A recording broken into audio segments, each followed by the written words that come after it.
The overall design of Snow White is very much like an illustrated book, of the kind of books that Walt found in Europe when he went on a vacation there, just before really getting into Snow White.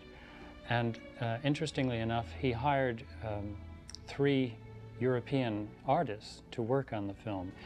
One of them was Gustav Tenggren, who came from Sweden. He had followed the work of John Bower, who had done these wonderful sort of fantasy dwarfs. Arthur Rackham, the British illustrator, was also a style that Tenggren absorbed into his own work. There was a man named Ferdinand Hootzy Horvath, who was the second of the European art directors on the film. He had come from Hungary and worked in New York as an illustrator, did these very interesting dark pictures for Snow White.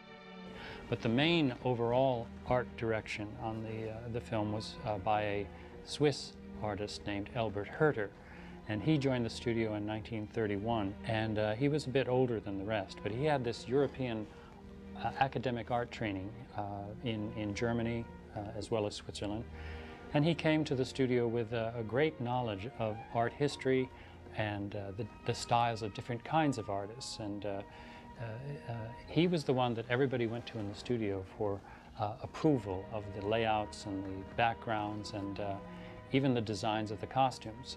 He had the ultimate authority as far as Walt was concerned in making this fairy tale environment for the entire film that Walt sought, an otherworldly quality that would follow through the entire story.